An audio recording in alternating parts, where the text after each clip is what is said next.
yaradığını, Siyonizmin hayallerinin gerçekleşmesi için neler yaptığını, Armagedon hedefi için ne kadar şuursuzlaştığını yaşayarak ve zulmün her çeşidini görerek biliyor.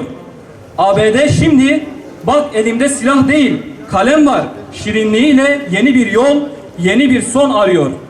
Biz bu yolun bölge için barış ve huzur, ABD ve İsrail içinse önlenemez son olmasına gayret edeceğiz.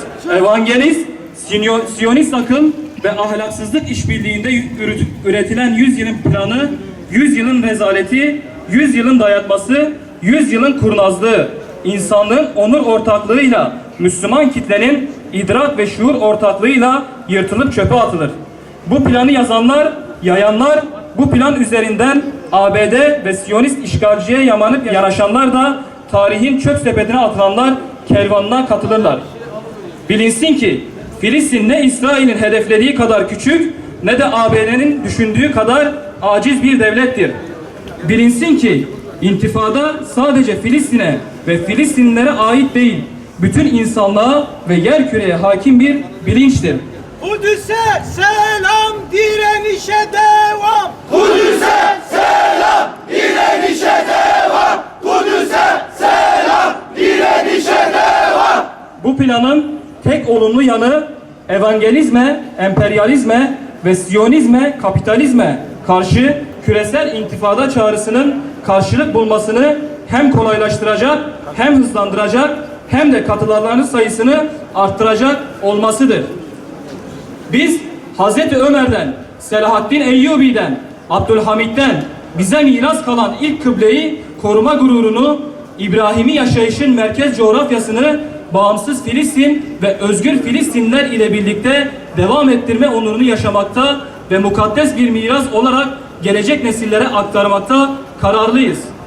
ABD ve İsrail şunu bilsin ki, içinde bağımsız Filistin, özgür Kudüs ve işgal ettiği bütün topraklardan çekilmiş İsrail kavramlarının ve bunu sağlayacak kuralların olmadığı hiçbir sözleşme, anlaşma ve plan imzamıza da, rızamıza da sahip olamaz. Çok açık söylüyoruz. Orta Doğu'dan defolan ABD ve Filistin'de derdest olan İsrail hedeflerine hiç olmadığı kadar yakın. Bu hedefler noktasında birlik ve beraberlik oluşturmak açısından da daha önce olmadığı kadar kararlıyız. Karanlık şafağın sökmesiyle yok olacaktır. Zulüm hak güçlenince bitecektir. Müslümanlar kardeş olduklarının farkına vardığında, birbirini ötekileştirici, çatışmacı dili bıraktığında, namlularının yönünü değiştirdiğinde küfre karşı galip gelecektir. Kahrolsun ABD, kahrolsun İsrail. Kahrolsun ABD, kahrolsun İsrail. Kahrolsun ABD, kahrolsun İsrail. Müslümanların ilk kıblesi Mescid-i Aksa'nın işgalden kurtulmasını, Siyonist esaretin sonlanmasını istiyorsak ilk hedefimiz vahdet olmalıdır. Kudüs bizim birleşmemizi, bütünleşmemizi beklemektedir. Biz kendi aramızda birlik kuramazsak bu zillet hali, yaşadığımız bu acılar katmerlenerek sürecektir. Tekbir! Allahu Ekber! Tekbir! Allahu Ekber! Tekbir! Allahu Ekber! Buradan bir kez daha bütün dünyaya ilan ediyoruz ki Aksa sadece Filistinlilerin değil, Rabbimizin çevresini mübarek kıldığı ümmetin ortak değeridir. Filistin toprakları da satılık arsalar değil, Filistinlilerin vatanıdır.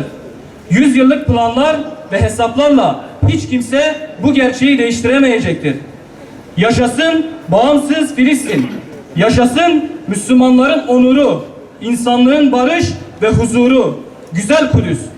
Söz veriyoruz, Filistin'de, Kudüs'te özgürleşecek. ABD'de, İsrail'de, Orta Doğu'dan defolacaktır.